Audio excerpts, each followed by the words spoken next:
let me ask you another question. There were two raise your hand questions at the last debate. I look at these things as pretty, generally speaking, not that there might be some narrow case when it's like, before we move on, do you think whatever?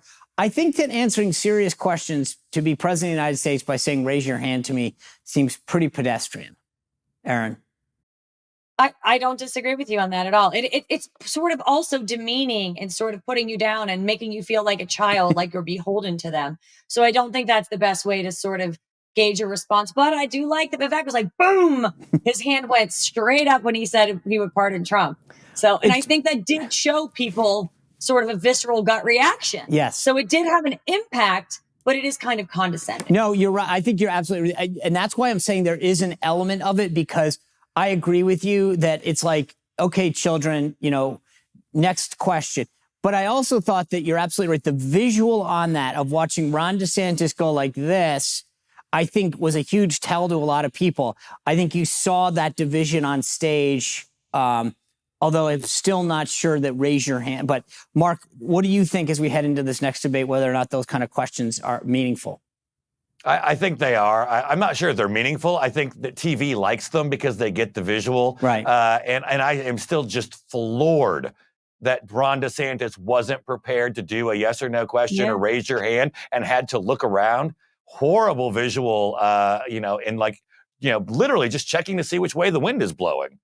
Yeah. So this third debate, I know we're talking about the second one, but I just want to get ahead of ourselves for even further. The third debate's going to be in October in Alabama. They're saying the University of Alabama. Oddly enough, they have not introduced a media partner. So first question is this. Do you think that this is where Donald Trump finally shows up to a debate? Mark? I think it depends on how many candidates are in it. If we have thinned the herd to maybe 3 or 4 candidates, then I think he might participate, depending on who the moderator is. I mean, if it's CNN, he's probably not going to participate unless he just wants to go joust with them. Well, Aaron, so go for it. Answer that first part, because I want to actually follow up on what Mark said as well. Well, I just don't think that he's going to show up. Even if the herd is thinned a little bit, I do not think he's showing up for any reason. He's already been president. He doesn't need to prove himself, especially with this margin that he's in the lead by. There's just, what is the benefit? What is the upside? He's got the social media platforms. He popped back up on formerly Twitter, now X. I don't think the juice is not worth the squeeze for President Trump. Well, I think to Mark's point, until it might, maybe that December debate right before Iowa, if he felt threatened, but he needs to, as I've said over and over again, if he wins Iowa, New Hampshire, South Carolina, and Nevada right through, it's over, right? So unless you feel threatened going into Iowa, which is January 15th, why would you put yourself on a stage with any of these guys? And so if the field is winnowed where it's 1 or 2, and they're starting to see some movement in the polls, maybe, but I don't see that before December. But I want to get back to what Mark said about CNN, right? We've now run out of, maybe we go to Fox Nation. We had Fox, now Fox Business. I think the RNC is in a tough place because they don't have many other places to turn. And if you go to that October debate, I think it's CNN or NBC.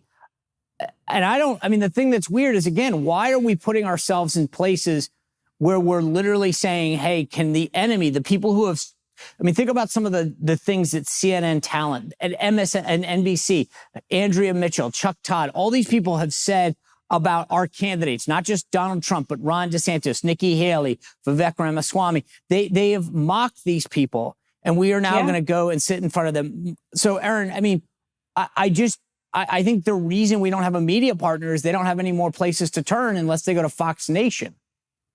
You didn't talk about Newsmax? Well, I don't know what the situation. I think there's a question of whether Newsmax has the capability of producing one. Right. So that's another option, but I don't see that there's any. Well, the problem is the tertiary candidates, aka anyone other than Donald Trump, they're in a rock and a hard place. They know if they don't show up, they don't get the exposure, they don't get the bandwidth, if you will. Right. And if you're at this hostile sort of CNN environment, it's going to be extremely filled with sound bites that are going to make you look bad just by the way they write the questions. So it's sort of a double negative, and there's no benefit, but they know they have to do it. Mark, I'll give you one idea for a network that, and trust me, you're right. They're all liberal. They all hate us.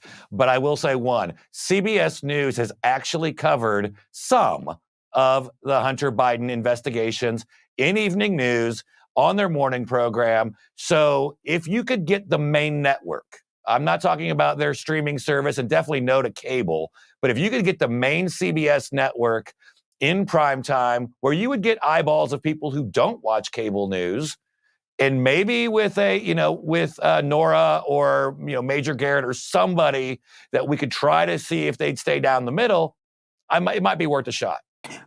So, Aaron, if it was CBS, to take Mark's proposition for a second, and they said Nora O'Donnell or Major Garrett, we're going to moderate it, would you think that would be a smart idea for a candidate to go?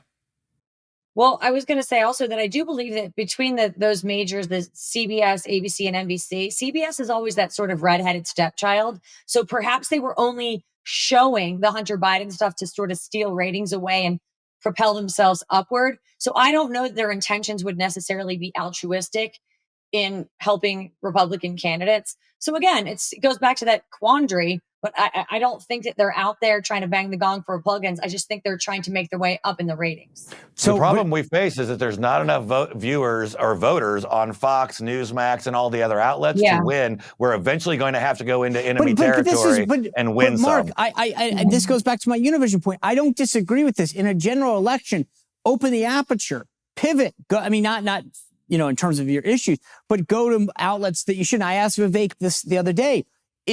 If you think about this as a marketing exercise, getting more voters, are you getting more voters going to CNN or MSNBC? I don't think so. And so it's not that I have a problem in a general election saying, hey, why don't you appeal to a wider group of people?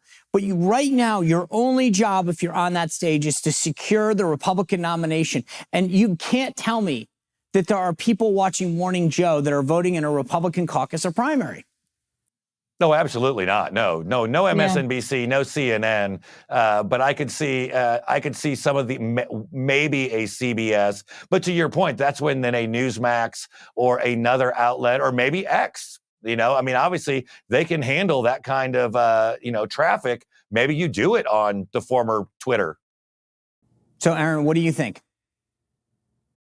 I think X would probably be the best idea. But again, it's leaned so conservative now. But CBS, none of these majors are going to be shaping these hearts and minds or stealing votes over. But what are the independents watching? That's what I would like to know. We need to find out where they are. But Aaron, here's my point. This gets back to the nut of what I keep asking. You and I get your point. I'm with you on a general election. But independents don't vote in a Republican primary or caucus. We'll have plenty of time. In some states, right? In some states, well, no, you can be unaffiliated and then vote, but you're not an independent if you're going to vote in a Republican primary or caucus. You might not affiliate with that party, but you're going to do it. And my point is, I want to know who the best Republican is. I want to vote who the best conservative is. I don't really care at this point what an independent thinks. I will once we have a nominee and we have to figure out how do we take that to the 8 states that are going to matter. But trying to figure out who's appealing to somebody on the left right now is not my concern. Well, if you enjoyed this content, make sure you click the link below to find out more, or you can go to SeanSpicerShow.com to stay up to date on all my content.